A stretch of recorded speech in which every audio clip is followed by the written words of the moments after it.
right move. It's a heartless move, but it's value-driven. I have been saying all along, like, I really wish that they would just give him a pay bump this year and keep him on the team this year. But by the reports coming out from Phil Perry of NBC Sports Boston and others, it just seems like they were so far apart on that. And maybe Judon wanted more. He wanted an actual extension. He wanted to be here beyond this year. That didn't seem like it was in their plan. So instead of letting him walk for nothing at the end of the season, where he might have added 1 or 2 more wins if he's in his top form, because he's 32 and he's coming off of an injury, you get something back. And I thought that they were going to get a 4th-round pick, highest. So when I heard this last night, I was like, oh, wow. Okay, that's a little bit of a steal. It's heartless, but it's the right value move. And I'll also say, I do think it signals that this is a lower T, little T tank. I think we're in a tank. Lower T? Yeah, I don't think we're in a... What does a big T tank look like if this is a lower T? A big T tank is like moving on from a lot more than this.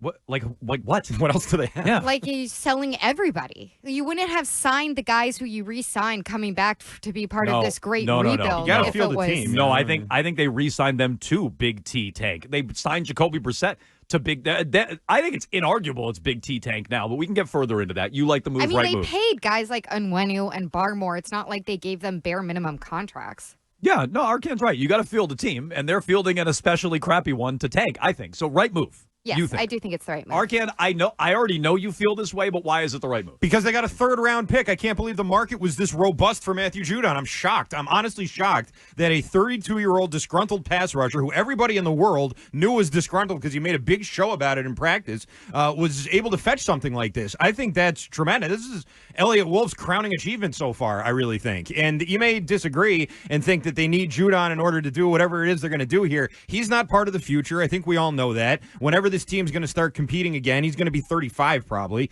and that's, I think, what they've come to see here. I think a lot of us agree, and that's a very good return. I mean, listen, when it was a 4th or a 5th, that's what we were thinking because of the big dramatic fight and the blow up on the sideline and all that. I thought that was really going to hurt any chance at getting a good return here, but the fact that you were able to get a 3rd-round pick for this guy who doesn't want to be here, who's injured all the time, and who's 32 years old, I think is fine. I'm definitely a right move. I think you'd be crazy to pass up on a 3rd. Okay, let me just tell you, the majority of people voting in the big question of the day agree with you two. I just want to point out winner bold in the Twitch chat, twitch.tv/BostonWEEI. For someone who suffers from low T, the Patriots are a full T team. Oh, good for them. Which I agree with.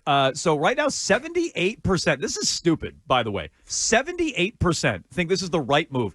If I would have asked this yesterday, there would be so many people saying, keep Judon, he's your best player. 78%, you frauds. Arcan is at least consistent. Yes, I am. Like, a 3rd-rounder is way better than I think or thought they were going to get. You're right, Arcan. I thought it was a 4th or 5th-round pick. So 3rd-rounder is better than I thought they were going to do.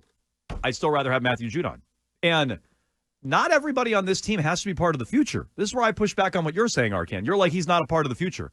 Every single guy on this team doesn't have to be a part of the future. And I wasn't going to give him a big, fat, long extension.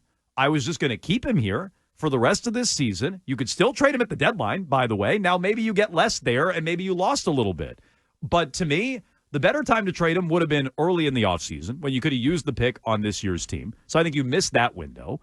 And a 3rd-rounder still isn't anything worth doing cartwheels over, I don't think. It's a better return than I thought. We're still talking about a pick where? In the 80s? In the 90s? Like, where is this pick going to be? So it's not exactly like a premium pick. And I feel like people are acting that way. It's way better than I thought they were going to get because I thought disgruntled Matthew Judon would go for less. Agreed. 32 coming off an injury.